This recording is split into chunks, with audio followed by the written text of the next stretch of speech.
Radhe Radhe friends. आज है कार्तिक पूर्णिमा और हम लोग जा रहे हैं दीपदान करने के लिए गोमती नदी के तट पे। तो हमारे घर से थोड़ा सा दूर है गोमती नदी, तो हम लोग ऑटो से जा रहे हैं।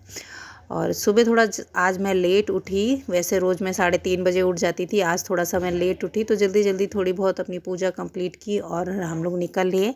और अब हम लोग आ चुके हैं गोमती नदी के तट पे। तो यहाँ पे थोड़ा बहुत मेला लगा हुआ है और आज ही गुरु नानक जयंती भी है, इसलिए काफ़ी सिख लोग भी यहाँ पे काफ़ी मौजूद हैं। वो भी काफ़ी दीपदान कर रहे हैं और पूजा वगैरह भी हो रही है और फूल माला वगैरह सारी दुकानें लगी हुई हैं, तो कोई टेंशन नहीं है।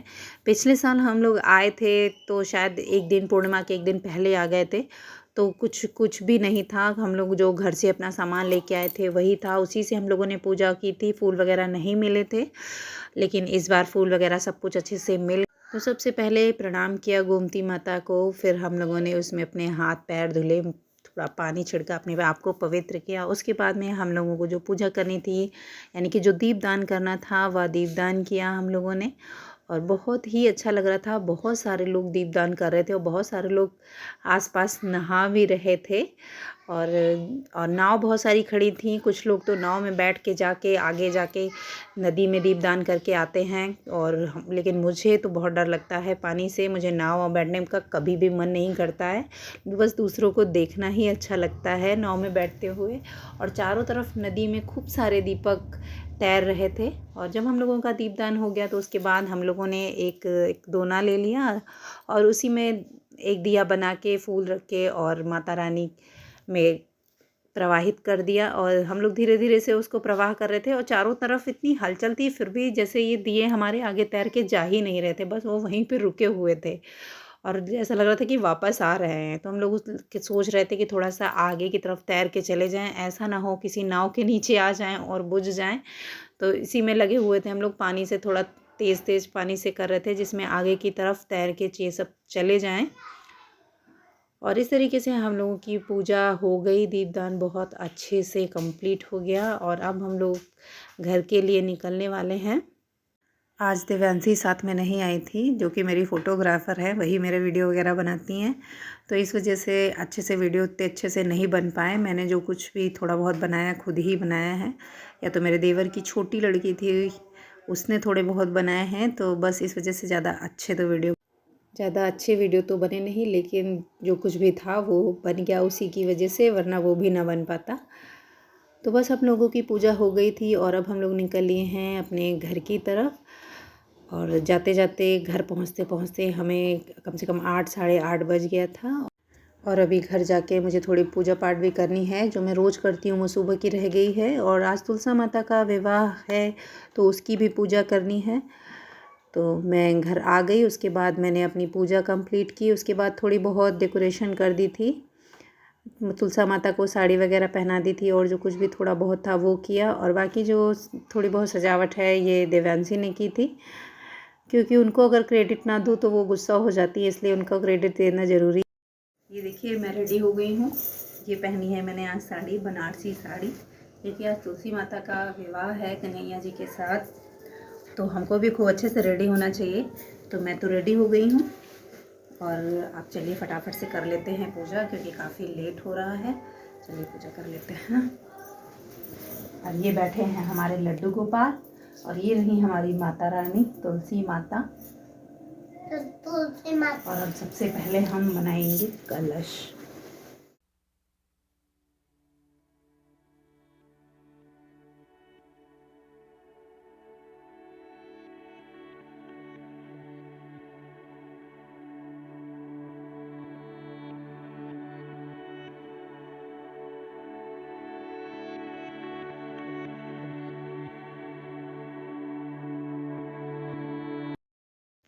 और मैंने अपनी पूजा का थोड़ा बहुत जो इंतज़ाम था वो कर लिया है। और ये मेरी शादी की चुन्नी है, इसको कोई पूजा पाठ होता है अगर मुझे ध्यान रहता है तो मैं ओढ़ लेती हूँ। और अब हम बाकी पूजा करेंगे जो कुछ हमको जैसे करना है।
यहाँ पर मैंने अपने लड्डू गोपाल और तुलसा माता का गठबंधन कर दिया था एक कलावे की हेल्प से।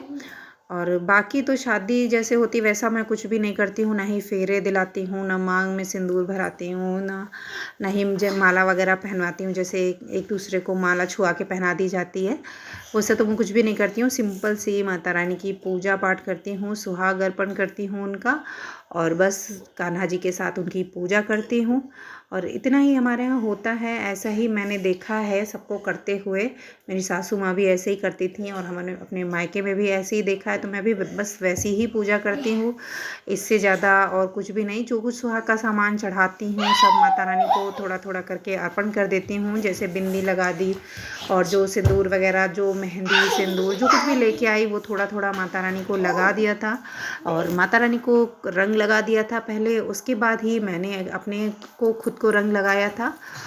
यहाँ पर मेरे पास बिछियाँ थी तो वो माता रानी को मैंने अर्पण कर दिया था, और एक छोटी सी नोज़ पिन थी वो मैंने माता रानी को छुआ के और वापस उसी सामान में रख दी थी, क्योंकि हम ये सब माता रानी को कहाँ पहना सकते हैं, चूड़ियाँ बिंदियाँ सिंदूर तो ये सब तो लगाया जा सकता है। तो बस सारा छुआ छुआ के माता रानी के पास हमने रख दिया था, क्योंकि हम इस सामान को या खुद भी यूज़ कर सकते हैं या किसी को दान दे सकते हैं, जैसी हमारी इच्छा हो हम वो कर सकते हैं। और बस उसके बाद हमने फूल वगैरह चढ़ाए माता रानी को और पूजा की, जैसे बाकी पूजा की जाती है, जैसे सारे लोग ही करते हैं, कुछ नया करना नहीं है इसमें। जैसे हम सबकी पूजा करते हैं सारी देवी देवताओं की, उसी तरीके से हमको पूजा करनी है। और बाद में अगर आप कुछ पढ़ना चाहें तो आप वो पढ़ सकते हैं, उसके बाद में आप आरती कर लीजिए।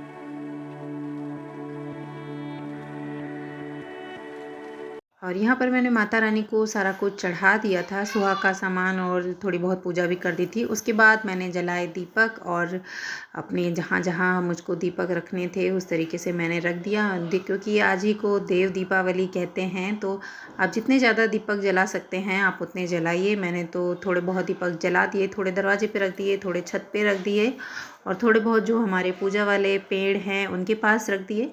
और उसके बाद हमारे यहाँ पूड़ी चढ़ाई जाती हैं, पूड़ी बताशे खीर, तो मैंने उनका भोग लगा दिया है। और उन्हीं पूड़ी बतासों से हमको छोटा सा हवन यानी कि अग्यारी करनी होती है। तो जितनी पूड़ी चढ़ाई हैं उसी में से थोड़ा थोड़ा तोड़ के हम करेंगे हवन।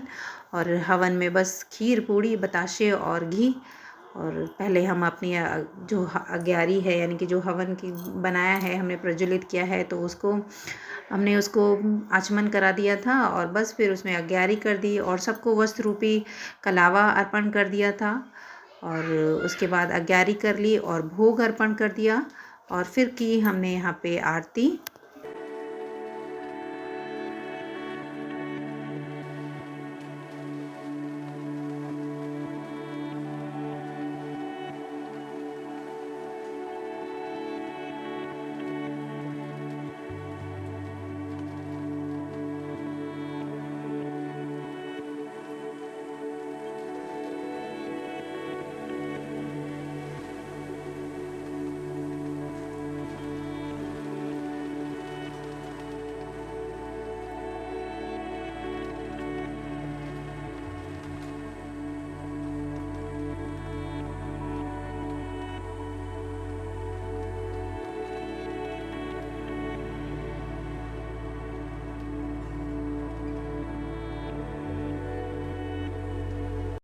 और यहाँ पर आरती हो गई थी मेरी, और उसके बाद मैंने सबको आरती दे दी। और देवांशी कहने लगी कि अपनी यूट्यूब फैमिली को भी आरती दे दो, तो मैंने आप लोगों के लिए को भी आरती दे दी थी। उसके बाद मैं आ गई छत पे, और छत पे जो थो अपने आंवला का वृक्ष है और तुलसा माता वो छत पे भी रखी हुई हैं, उनमें सब में दीपदान कर दिया। और इस तरीके से हमारी पूजा ऑलमोस्ट फिनिश हो गई है, ऑलमोस्ट बहुत अच्छे से कंप्लीट हो गई है। और अब मुझे 108 बत्ती का दीपदान करना है, क्योंकि 108 बत्ती का दीपदान मुझे मंदिर में जाके करना है, भोले बाबा के मंदिर में जाना है। तो यहाँ पे मैं कलावा से बत्तियाँ बना रही हूँ, क्योंकि कलावे में मेरी कलावा, जो मेरे पास कलावा था वो कॉटन का कलावा, और उसमें 5 धागे थे। इस वजह से मैंने मतलब उसको एक एक काउंट करके 108 बत्तियाँ बना ली, और बना के मैं आ गई हूँ मंदिर में। क्योंकि कहते हैं बहुत ज़्यादा बड़ी लौ हमको, जब अपने घर में हम पूजा करते हैं तो लौ हमारी बहुत ज़्यादा ऊपर तक नहीं जानी चाहिए। इसी वजह से अगर हम कॉटन वगैरह की रुई की अगरबत्ती बनाते हैं, 108 बत्तियाँ अगर हम रुई वाली लेते हैं, तो अगर हम उनको घर पे जलाएंगे तो बहुत ज़्यादा तेज़ एक साथ में सारे जलते हैं तो बहुत लंबी लौ हो जाती है। तो इतनी लंबी लौ हमको घर में हमारे नहीं होनी चाहिए। अगर आपको जलाना है तो आप मंदिर में जाके जला सकते हैं, लेकिन मैंने यहाँ पे तो कलावे से बनाई थी। और उसके बाद मैंने मंदिर में आके दीपदान कर दिया। मंदिर में काफ़ी लोग 108 बत्ती का दीपदान कर के जा चुके थे, और काफ़ी लोग कर भी रहे थे। और आज तो सोमवार था, और काफ़ी लोग पशुपतिनाथ का व्रत रखते हैं, तो उसकी पूजा पाठ वगैरह करके जाते हैं। और पूर्णिमा की वजह से भी तो मेरा 108 बत्ती का दीपदान भी हो गया। मैं सोच रही थी पता नहीं मैं मंदिर जा पाऊँगी कि नहीं, पूजा कर पाऊँगी कि नहीं, लेकिन हो गया बहुत अच्छे से। तो इस तरीके से आज मेरी ये तुलसी विवाह संपन्न हुआ है, और बहुत अच्छे तरीके से संपन्न हुआ है, और काफ़ी अच्छा लग रहा है, काफ़ी पॉजिटिव फीलिंग आ रही है। क्योंकि पूजा पाठ जब होता है तो काफ़ी घर में अच्छा सा माहौल हो जाता है। तो बहुत अच्छे तरीके से हमारी पूजा संपन्न हुई है। आशा करती हूँ कि आने वाला साल हमारे लिए बेहतर होगा, और अगली बार मैं फिर से खूब अच्छे से पूजा कर पाऊँगी, जितने अच्छे से कान्हा जी की और माता रानी तुलसा माता रानी का आशीर्वाद मिले। तो मैंने खाना बना के रख लिया था, सब्जी वगैरह खीर वगैरह बना के रख लिया। मुझको बनानी है पूड़ियाँ, और मुझे करना है पंचभीखू का उद्यापन। तो अब मैं उसकी थोड़ी बहुत जो कुछ तैयारी है वो करूँगी, और जिनको मैंने बुलाया है वो बस अभी आ ही रही होंगी, और फिर हम उनको खाना खिलाएंगे, और जो कुछ मुझे दान पुण्य करना है मैं उनको दान पुण्य करूँगा। और इस तरीके से मेरा पंचभीखू का उद्यापन संपन्न हो जाएगा। और सुबह हमको करनी है चिड़ा चिड़ी की पूजा। चिड़ा चिड़ी की पूजा करने के बाद ही मैं कान्हा जी को खिचड़ी का भोग लगा के तभी पारण करूँगी। और बस, तो आज के लिए इतना ही। और 27 नवंबर यानी कि आज के दिन ही मेरे हस्बैंड का बर्थडे होता है, तो बस उसी का केक कटने जा रहा है। उनको केक वगैरह काटना पसंद नहीं है, कभी काटते नहीं हैं, लेकिन उनका एक स्कूल का स्टूडेंट है, वो पिछले साल भी केक ले आया था, और काफ़ी मना किया था, फिर भी ले आया था, और इस बार भी वो ले आया। बस ऐसे ही केक कट करके हमने बर्थडे सेलिब्रेट कर लिया बस, और कुछ ज़्यादा नहीं होता है। पूर्णमासी के नेक्स्ट डे जो परेवा बोलते हैं हमारे यहाँ, या तो पड़वा भी बोलते हैं, और उसी दिन हमको अपने पंचभीखू व्रत का उद्यापन भी करना है। तो हमें यहाँ पे चिड़ा चिड़ा की पूजा करनी है। तो चिड़ा चिड़ा की पूजा करने में के लिए हमको एक आटा से चौक की तरह बनाना होती है, जिसमें हम घर बनाते हैं। जितना बड़ा हमको घर चाहिए हो, उसी हिसाब से, जितने आपको कमरे चाहिए उस हिसाब से आप अपना घर बना लीजिए। तो मैंने यहाँ पे बना लिए थे, काफ़ी कमरे बना दिए थे मैंने, और किचन वगैरह सारा कुछ जितना मुझे जो समझ में आया उतना बना दिया। तो कहते हैं कि जितना आप बड़ा घर बनाना चाहते हैं उसी तरीके से आप इसको बनाइए। तो मैंने तो यहाँ पे 8 कमरे लगभग, और लॉबी और किचन वगैरह सारा कुछ बना दिया था। और जो लोग पंचभीखू का व्रत नहीं रखते हैं, वो भी अगर अपना घर चाहते हैं, अपना खुद का घर चाहते हैं, तो यह पूजा कर सकते हैं वहाँ। और इसी तरीके से घर बना के, और इसमें दीपक जलाने होते हैं। जितने हमने कमरे बनाए हैं उनमें सब में हमको एक एक दीपक जलाना है। आप घी, तेल के तेल आपकी जैसी इच्छा हो आप ऐसा ले सकते हैं। और हमें थोड़ा सा आटा चाहिए है, जिससे हम एक चिड़ा की आकृति बनाएंगे, और उनको बीच में बैठा देंगे, और फिर हमको इनकी पूजा करनी है। और हमें खिचड़ी, मतलब आज के दिन खिचड़ी दान करनी है, और खील बताशे का भोग लगाना है, फूल चढ़ाने हैं। और तो इसी तरीके से बस पूजा कर लेनी है। तो मैंने सब में, जितने भी मैंने कमरे बनाए थे, सब में एक एक दीपक रख दिया है, और बाहर गेट के बाहर भी हमको एक दीपक रखना है। और उसके बाद हमको इनके रोली अक्षत से पूजा करनी है, और इनको भोग अर्पण करना है, जो कि मैंने खील बताशा अर्पण करना है वो कर दूंगी। और उसके बाद हम चिड़ा चिड़ी की कहानी सुनेंगे हाथ में फूल और खील लेके। और कहानी आप जो है यूट्यूब पे बहुत अच्छे से मिल जाएगी आपको, आप देख लीजिए तो मिल जाएगी। मैं तो यूट्यूब से ही सुन लेती हूँ। और बस इसी तरीके से हमारी पूजा कंप्लीट हो जाएगी। और इसके बाद फिर मुझे कान्हा जी को भोग लगाना है, जो कि आज के दिन खिचड़ी का भोग लगता है कान्हा जी को, खिचड़ी और अचार का। और फिर उसी से पारण करना होता है। जो लोग कार्तिक स्नान करते हैं वो सारे के सारे खिचड़ी से ही पारण करते हैं, और जिन्होंने कार्तिक स्नान नहीं किया है, केवल पंचभीखु का व्रत रखा है, उनको भी खिचड़ी से ही पारण करना होता है।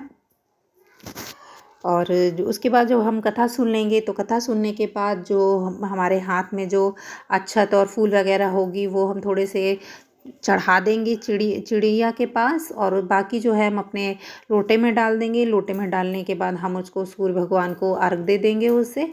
अगर सूर्य भगवान को आप अर्घ दे चुके हों या बाद में पूजा कर रहे हैं तो आप पेड़ पौधे में डाल दीजिए। अगर आप पूजा शाम को कर रहे हैं तो चंद्रमा को अर्घ दे दीजिए। और इस दिन खिचड़ी का दान करना बहुत ही शुभ माना जाता है, ज़रूर करना चाहिए और खिचड़ी खानी चाहिए और सब लोगों को खानी चाहिए। बस आज के लिए इतना ही। तो मिलते हैं किसी नेक्स्ट वीडियो में, तब तक के लिए बाय बाय।